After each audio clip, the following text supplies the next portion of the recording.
Ciao a tutti, benvenuti in questo nuovo video. Oggi siamo in una postazione un po' speciale, che è camera mia, e volevo parlarvi un po' delle cose che ho preferito questo mese, il mese di giugno, tra cui film, libri, e cose che ho letto, cose che ho visto, cose che ho pensato.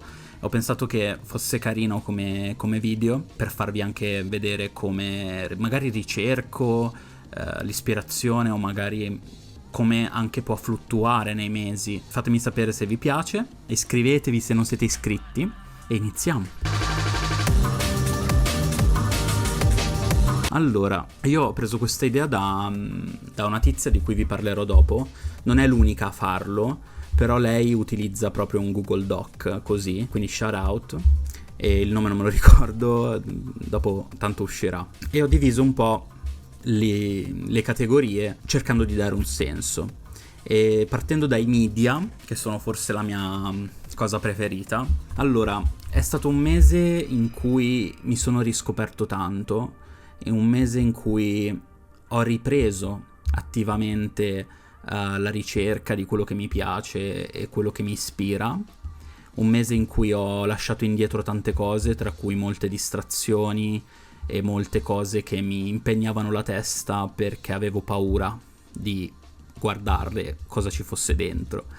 Quindi è stato un mese molto, magari non carichissimo, ma molto importante per me. È iniziato tutto con un film che l'ho visto alla fine di maggio, però l'ho voluto inserire perché è stato molto significativo, che è Le città di pianura di Sossai, Francesco Sossai se non erro, del 2025, ed è un film che mi è piaciuto tantissimo, cioè l'ho trovato veramente una boccata d'aria fresca, perché finalmente diciamo che non è un film che gira attorno a Roma, non so se ve ne siete mai accorti, ma tutti i film che si fanno in Italia devono girare per forza a Roma, devono essere girati a Roma, devono essere attori romani, e questa cosa mi aveva rotto un po' il cazzo, tanto che io il cinema italiano non l'ho mai cagato molto, lo sto riscoprendo nell'ultimo anno praticamente. Questo film, assieme a La chimera della Rohrwacher, di Alice Rohrwacher, che è una regista italiana,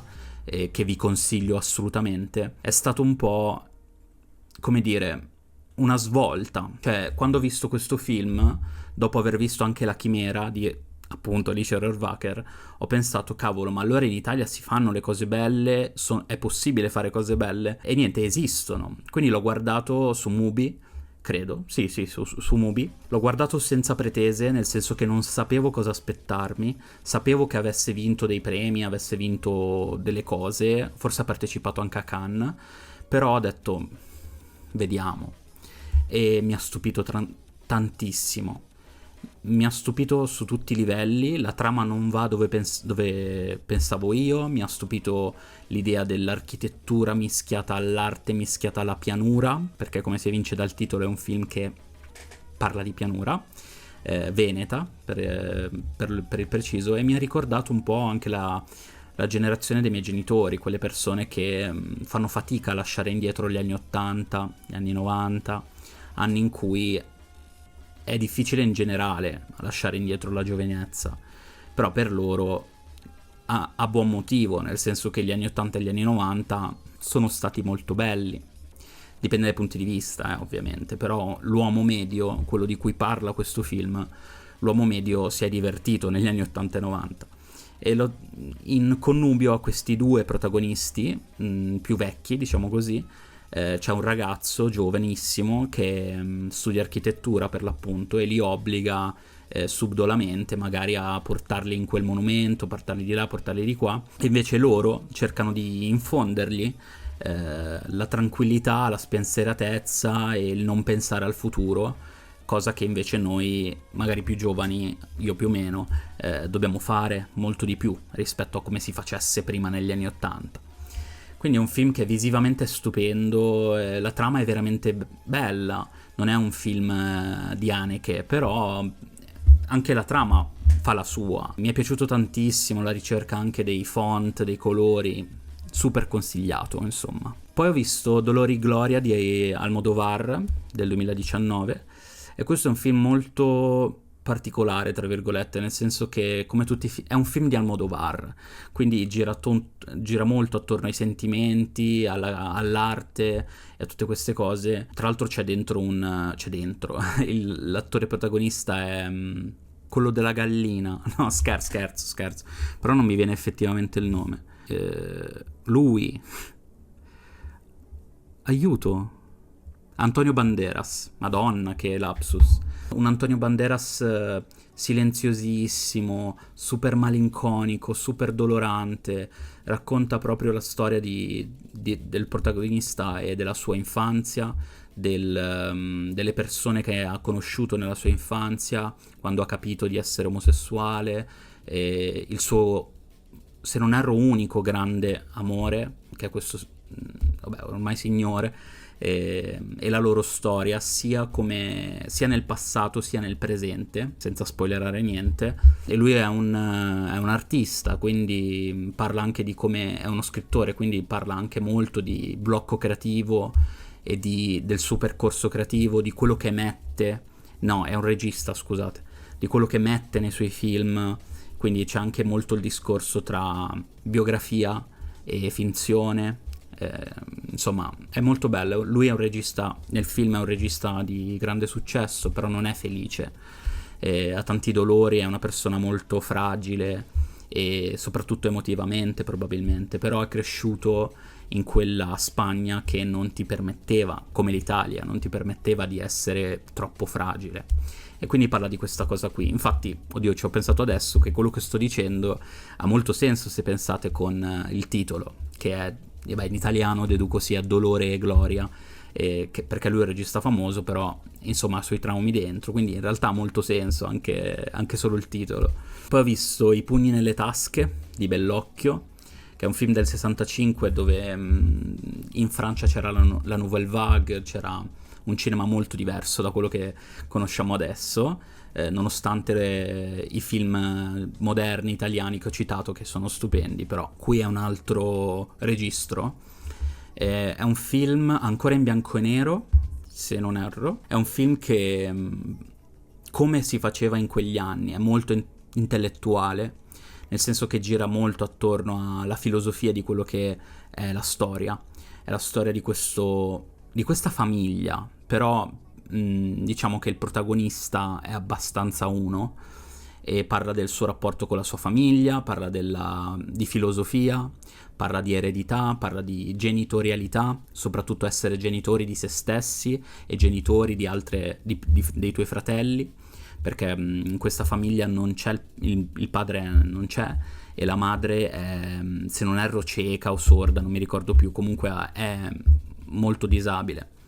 E quindi parla di questo rapporto familiare, unito a il marito di una sorella che fa un po' da capofamiglia, perché in quegli anni era così, cioè quello più grande fa il capofamiglia, però a questo componente della famiglia non è che vada benissimo la cosa. Lui è un po' la pecora nera, fa fatica con la vita, fa fatica con tutto, però è molto intelligente, probabilmente ha anche delle tendenze filosofiche, poetiche, però non riesce ad esprimersi, si sente molto in svantaggio e non riesce a uscire nel mondo, anche perché abitano in un luogo abbastanza remoto, però una di quelle case molto nobiliari quasi. Comunque il paesino è piccolo e racconta appunto di quello che succede. Ora non posso spoilerare nulla, anche se mi andrebbe. Comunque io mi limiterò a dire che la mia recensione su Letterboxd è stata Saltburn, il film di quella tizia. Questo film qui, magari l'avete visto perché c'è Giacomo Elordi, ha fatto molto scalpore questo film qui. È Saltburn se fosse stato un bel film. Questa è la mia personalissima recensione di I pugni nelle tasche. Ve lo consiglio? Sì, nel senso che se avete quella tendenza a vedere il cinema senza la data, perché comunque si sente che è un'altra Italia, oppure se avete una tendenza a quei film un po' più filosofici, anche, sì, tragici, direi proprio di sì, super consigliato. Poi ho visto La fiammiferaia di Kaurismäki, che è un film del 90. Questo regista anzi, ho visto il film con la mia ragazza che conosceva meglio il regista e niente, sentiva che le sarebbe piaciuto un film suo, allora abbiamo deciso questo qui. È un film, come dire, per molti punti di vista fuori dal suo tempo, nel senso che è un film che io mi sarei aspettato negli anni 2010 o metà anni 2000, invece l'ha fatto nel 90. Quindi per me, sotto alcuni punti di vista, è stato precursore di tante cose. Questo film che parla di questa ragazza che fa fiammiferi in una fabbrica, ma è esclusa dalla società anche perché vive in questo posto remotissimo dell'est Europa, tristissimo, eccetera. E niente, lei è isolata, non riesce a sposarsi, non riesce a fare quello che si aspetta la società, nonostante lavori, e abita ancora con i genitori che però non lavorano. E da quanto ho capito, se non erro, la figura maschile è il patrigno, non è il padre vero, se non erro. Quindi racconta le gesta di questa ragazza, no, donna, perché mi sembra che abbia 28 anni nel film. È un film silenziosissimo, lei parla veramente raramente, si vede che lei è molto dolorante perché la situazione in casa, nonostante i suoi genitori non lavorino, lei paga le bollette, ma loro sono molto abusive nei suoi confronti, le chiedono i soldi, se spende soldi per un vestito la menano, deve pulire, deve cucinare, deve andare a lavorare, cioè è una situazione folle. Ha un fratello, non so se si veda, non mi ricordo, però comunque si capisce che sia omosessuale. È un fratello che se n'è andato di casa e che nel momento in cui lei viene cacciata di casa si rifugia con lui, ma le cose non è che prendono una bella piega. E diciamo che gli ultimi 10 minuti, che ovviamente non vi dico, però sono belli. Diciamo così. Secondo me non ti vuole insegnare niente. Ti vuole solo far vedere cosa può arrivare a fare l'uomo se messo alle strette, oppure cosa può fare l'uomo in una società capitalistica, perché la questione della fabbrica c'è tanto la questione dei suoi genitori che non lavorano perché sono più, diciamo, grandi, vecchi, e in quella società lì non lo trovi più il lavoro se lo perdi. Quindi dopo la caduta dell'Unione Sovietica, eccetera, questi qua sono rimasti a casa. È un film molto bello, molto corto, più o meno piacevole, nel senso che scorre. A me è piaciuto un sacco, però non è una storia divertente. Se volete fare un salto nel passato, vedere anche a cosa porta la nostra società in maniera più semplice, perché comunque in passato la società era più semplice, se vogliamo. Lavoro alienante porta a questo, adesso è più complesso secondo me. E questi erano un po' i film che ho guardato che mi sono piaciuti, poi ne ho visti altri, tipo 28 anni dopo mi ha fatto schifo, Norimberga mi ha fatto schifo. Questi sono stati quelli che mi porterò dietro, insomma. Poi passando alla TV, io non sono uno che guarda molte serie TV o televisione addirittura, non fa proprio per me. Però ho visto 2 anime che sono Shangri-La Frontier su Netflix, che non so se parlarvene, comunque è un anime d'azione, e Jujutsu Kaisen, che è molto più famoso ma che io non avevo mai visto, che mi sta piacendo. Comunque sono anime, cioè sono serie anime da intrattenimento, non sono Evangelion o Perfect Blue, però piacevoli. Poi ho visto La mia Queen un giorno in fucking pretura con la mia ragazza spesso. Il sabato ci svegliamo e guardiamo degli episodi mentre facciamo colazione perché siamo pazzi. E poi proprio ieri sera però ho detto vabbè, lo mettiamo. Worst Neighbor Ever è una serie di documentari, oserei dire, su vicini pazzi. Mi sta piacendo, la sto guardando, non è che mi piaccia, però ti intrattiene. Quindi se vi piace il true crime, Worst Neighbor Ever è carino. Passando a YouTube invece, dove ci troviamo in questo momento, diciamo che ho fatto dei salti anche qui, da intrattenimento vuoto a ispirazione. Ora, molti video che ho visto, come credo molti, non mi sono iscritto al canale, li ho persi, eccetera, però sappiate che ho visto anche altre cose rispetto a queste, però diciamo che quelle che ho guardato di più sono Elisa True Crime, Our Queen, sempre se vi piace il true crime. Spesso la sera mi mettevo su un episodio e ascoltavo. Sono molto interessato alle storie italiane soprattutto, perché ti fanno dire che paese siamo. E Sai CY, questa qua, è una ragazza americana, di origini vietnamiti, che diciamo la youtuber preferita di me e la mia ragazza, cioè guardiamo i suoi episodi, anche se siamo lontani, li guardiamo e poi li commentiamo, spesso perché fa cose orrende con il cibo, in quanto americana, e fa dei vlog, solo vlog, nessun tipo di... non aspettatevi nessun tipo di filosofia o tematiche, però è bello, fa vedere gli insight della sua vita come creator, e di quello che fa e come... cioè mi ispira anche a uscire di casa, a fare cose che magari non hanno nessun valore filosofico o di acculturamento. Io ho bisogno di queste cose che mi mantengono con i piedi per terra, quindi è molto piacevole. Poi ho visto contenuti riguardanti John Kiriakou, che è questo signore qui. Praticamente è... sì, vabbè, l'ho scritto sbagliato. Comunque è lui, che è un ex agente della CIA, che ha fatto il whistleblower. Whistleblowing è quando tu riveli segreti che non dovresti rivelare perché X. Alcuni esempi sono Edward Snowden, Julian Assange, lui. E lui è stato un whistleblower della CIA perché ha rivelato le prigioni segrete della CIA e il programma di tortura della CIA. Ha lavorato per la CIA per tipo 20 anni, quindi è interessante.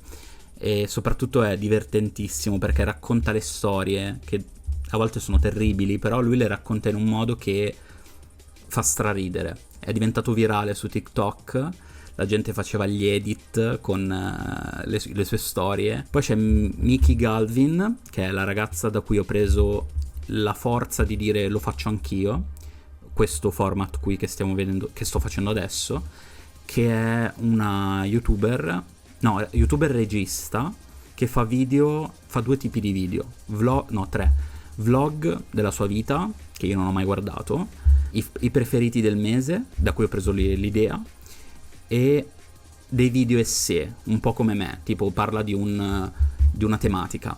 Tendenzialmente non è un tipo di contenuto dove cita libri o è molto a livello di ricerca, cioè sono sue opinioni, tipo devi credere in te stesso. No, non così. È molto brava, cioè non so benissimo come spiegare, però è veramente molto brava. Questo stile minimal, molto New York City, quindi è piacevole da guardare, poi è appunto veramente molto brava. Poi c'è Neima, che io non sapevo, ma è un OnlyFans model, ma su YouTube fa video sempre legati all'autostima, al credere in se stessi, anche spesso alle energie, cose così. In un video che ho visto parlava della sua carriera, ha detto sì, poi sono un OnlyFans model. Io tipo what?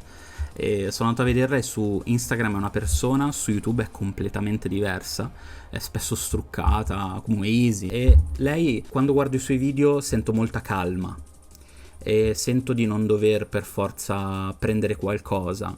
Poi qualcosa ti rimane, però mi rilassa un sacco il suo canale. Florence Given non è una che ho guardato all'infinito, è una ragazza che fa un podcast che non ha un nome, se non erro è il suo nome, il podcast, e il suo stile parla sempre di credere in se stessi e cose così, però il suo stile è molto figo, ve lo faccio vedere, perché è molto Hollywood anni 60. Sì, vabbè, sarò tutto sloggato, però it's fine. Vedete The Florence Given Show.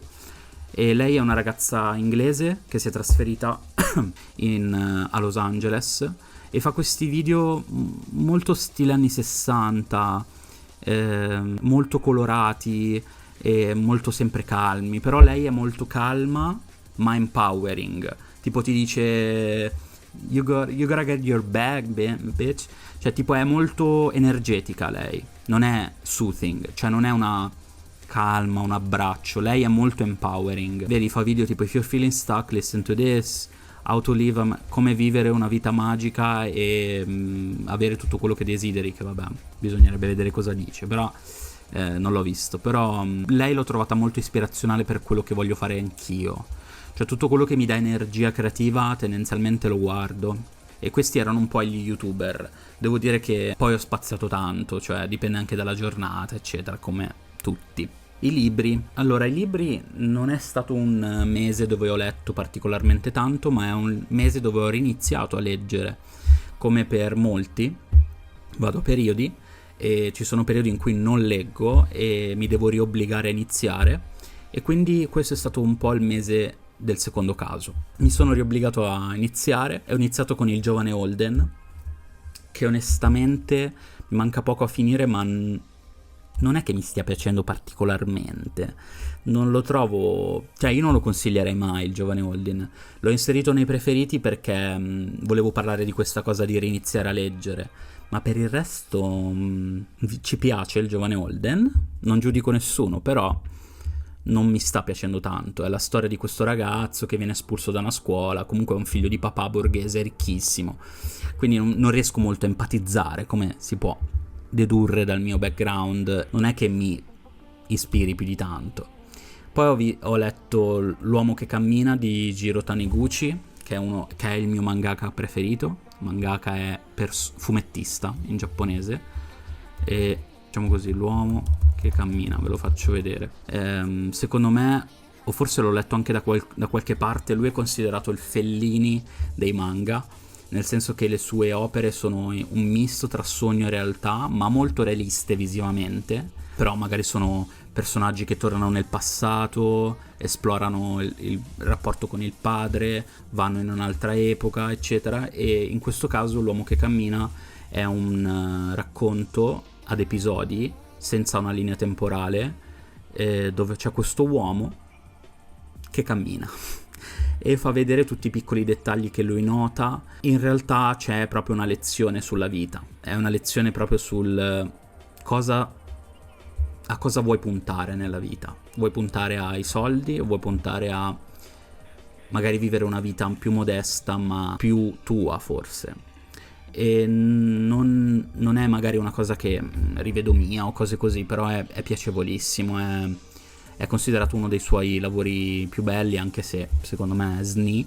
Ho qui dei suoi fumetti e vi consiglio Al tempo di papà, adesso vabbè specchiato, Al tempo di papà, oppure Quartieri lontani, che secondo me sono di un altro livello. Al tempo di papà racconta appunto di questo protagonista che va indietro nel tempo per un escamotage e riesce a capire cosa è successo a suo padre. E Quartieri lontani parla di, minchia, il titolo lo dice, cioè parla di quartieri non in vista, malfamati, brutti, sporchi, prostitute, droga, cioè è veramente figo. Tra l'altro mi sono dimenticato di metterlo, ma di Taniguchi ho letto anche Venezia, che è una raccolta, fa parte di una raccolta per Louis Vuitton, dove Louis Vuitton ha chiamato artisti per parlare di una città. Gli ha pagato il viaggio in quella città, gli ha detto fai un fumetto che parli di questa città. E Jiro Taniguchi ha scelto Venezia, ha trovato un escamotage narrativo dove questo protagonista va a Venezia per trovare lo studio e il percorso che ha fatto suo nonno, che era un pittore. È fiction, però questa è la storia. E quindi c'è questa Venezia incredibile, veramente uno ad uno ci sono dipinti, cioè sono a tutti gli effetti dei dipinti. È meraviglioso questo, non so se è la sua opera migliore, credo di no, però è proprio un altro livello, cioè è veramente incredibile. Credo che tendenzialmente non sia fatto da zero, nel senso che spesso i mangaka fanno la foto e poi non so se ricalcano comunque una cosa del genere, però è veramente incredibile, e pur sapendo che lui lavorava da solo, quindi è veramente veramente incredibile. E poi una parte più generica, volevo anche parlarvi di quello che ho comprato, che ho letto e fatto e pensato. E a livello di acquisti io non sono un grande spenditore, perché sennò non mi fermerei mai, però ho comprato finalmente dei vestiti, è stato molto liberatorio, e poi poco altro in realtà a livello di acquisti. Ho comprato cose che mi servivano. E invece volevo parlarvi di una parte di me che non esce nei video, che è, io sono molto appassionato di skincare. Non le ho comprate in questo mese, ma in questo mese le ho usate molto. Sono dei prodotti di Yepoda, che è un brand italiano che fa però prodotti stile coreani, quindi sono molto belli, usano un sacco di prodotti naturali. E tra l'altro ho preso questa immagine a caso, ma questi li ho tutti. Questa è la crema notte, vabbè ce l'ho di là però ormai ce l'ho qui. Ho la crema notte, questo che è un siero, questo che è praticamente una sorta di burro che in Corea si usa prima di lavare la faccia, ma io non l'ho usato tantissimo. Questa l'ho usata tanto, è una maschera alla vitamina C molto argillosa. Questo è un lavafaccia al melograno, molto bello. Queste sono creme giorno, e per me fare skincare non è tanto migliorare la faccia, ma è proprio un momento dove io mi riconnetto col mio corpo, che è un lavoro che sto facendo anche con la psicologa, perché mi sono cresciuto praticamente ignorando il mio corpo, distaccandomi completamente. Quindi bere acqua e farmi la skincare, la doccia consapevolmente, tutte queste cose, mettermi i glitter, tutte queste cose sono fatte per riacquisire un rapporto con me stesso, col mio corpo.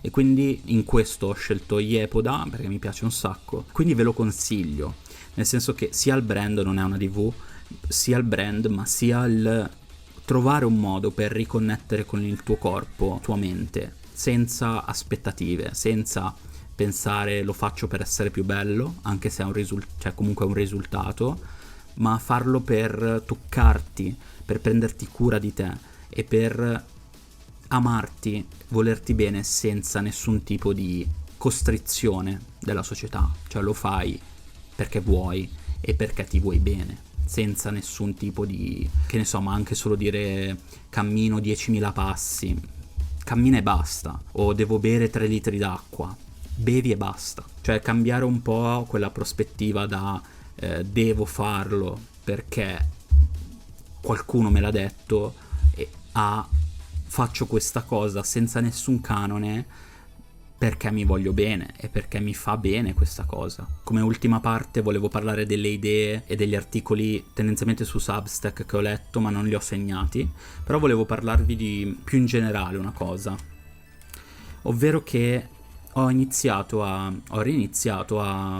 fare journaling, cioè prendere un'agenda e scrivere in maniera più consapevole, più diretta. Cioè da una parte sto riniziando a fare questo libro che vi consiglio se siete artisti creativi o sentite quella spinta verso quella direzione, che è, vabbè, tralasciando, è The Artist's Way, che è un libro per riscoprire la propria creatività se non siamo bloccati creativamente, per esserlo in maniera molto più efficace e non dolorosa. Una parte di questo libro fondamentale sono le morning pages, le pagine della mattina, che la scrittrice dice siano un modo molto utile per far cosa?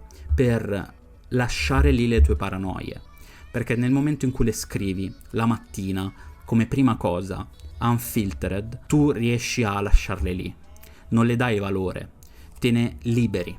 E quello è un primo passo per essere creativi, essere artisti, è liberarti dalle cose della società, del tuo corpo, della tua mente che non ti fanno bene. Io mi sono veramente liberato di molte cose e l'ho fatto appunto scrivendo queste morning pages, che sono 3 pagine, sono solo 3 pagine ogni mattina.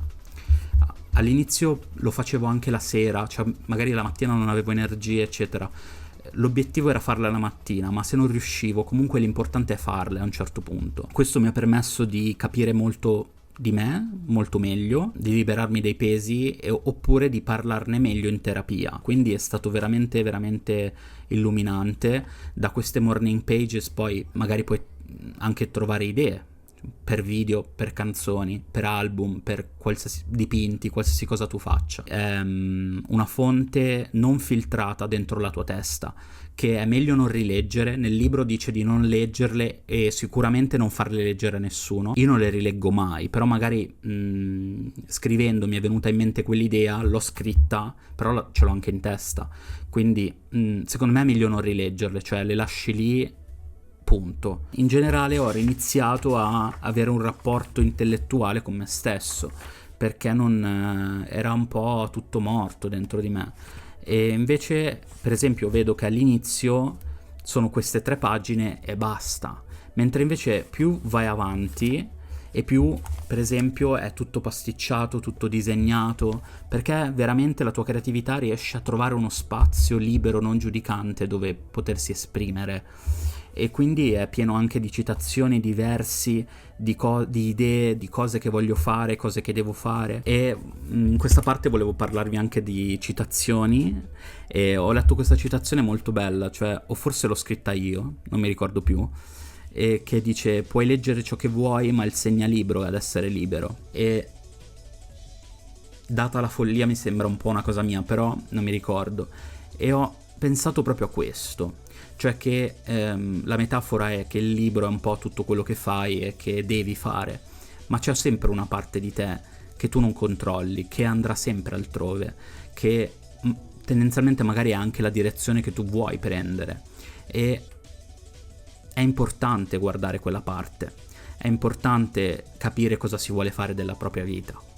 E io ho capito e ho realizzato, interiorizzato che tu puoi fare quello che vuoi, però devi deciderlo davvero, devi far sì che quella sia la tua, il nome e diciamo il colore a questa parte, poi farla un po' come vuoi tu, nel senso che uno potrebbe dire è la tua missione, però magari è troppo ansiogena come cosa.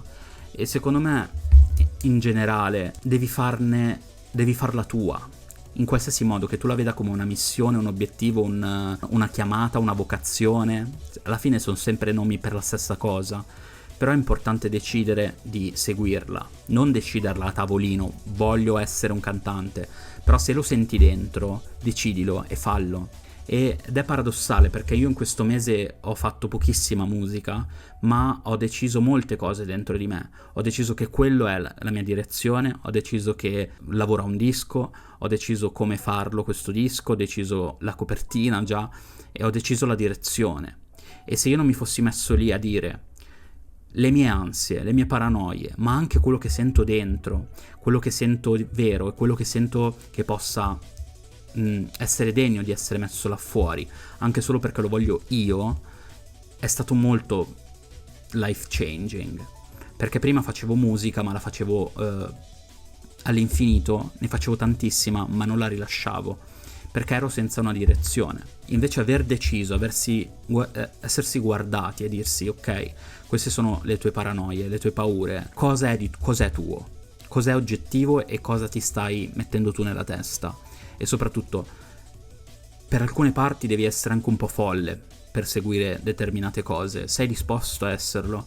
La vita senza quella scelta comunque ti piacerebbe? Nel mio caso ho preso le mie decisioni e senza questo dialogo sarebbe stato molto più difficile, forse sarei andato avanti all'infinito senza arrivare da nessuna parte. Poi, menzione onorevole, ho letto un sacco di articoli su Substack, ho anche un mio Substack, lo trovate in descrizione. Substack è un sito un social dove la gente pubblica sia frasi, stati, come gli stati di Facebook, che sono più tweet alla fine, sia soprattutto articoli, cioè articoli essè tematici su un determinato argomento. Spaziano veramente tanto. Personalmente ho trovato molti spunti, molti punti di vista che non avevo realizzato, molti punti di vista che non avevo considerato, e Substack ve lo consiglio caldamente, perché la missione di questo mese è stato anche un po' smettere di fare doom scrolling,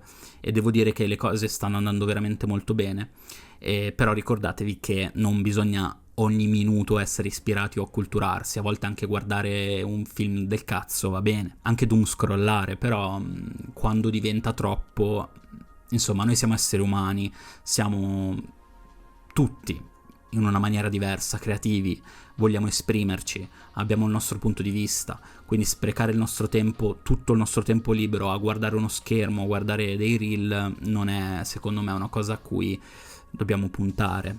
So che ci sono periodi più difficili, però secondo me la vita è sempre uguale e non è sempre facile decidere ok, sono questo, ma quello che ho capito in questi anni è che è importante la tendenza, cioè dove vuoi tendere tu, cosa vuoi essere. Vuoi essere una persona che guarda tanti film, non ti prendere male se un mese non guardi film, è normalissimo, però aver dentro quella tendenza a seguirla, quella voce, è quello a cui dobbiamo aspirare, secondo me. Questo mese quindi è stato molto rivelatorio da una parte e molto produttivo, ma in secondo luogo quello che ho fatto e che faccio viene dopo. Prima di tutto ci deve essere un buon rapporto con me stesso e delle decisioni da prendere, e quelle le ho fatte e le sto mantenendo, le sto portando avanti e ne sto prendendo di nuove. Comunque è stato un mese molto importante per me, e forse anche il fatto che abbia iniziato a fare questi video dei preferiti proprio questo mese è un po' un segnale, oppure un risultato di quello che ho pensato e deciso. Detto questo, io avrei tanto da dire, ma non mi voglio dilungare più di troppo, e anche perché l'ho già fatto. Fatemi sapere se vi piace questo tipo di video, fatemi sapere cosa vi ha colpito a voi in questo mese, e ricordatevi che nonostante questa lista possa essere vuota, l'importante sono le decisioni, le tendenze e quello che pensi. E niente, vi auguro un buon weekend, vi auguro una buona continuazione e ci vediamo nel prossimo video. E ricordatevi che siete amati, siete protetti e che andrà tutto bene alla fine. Un abbraccio.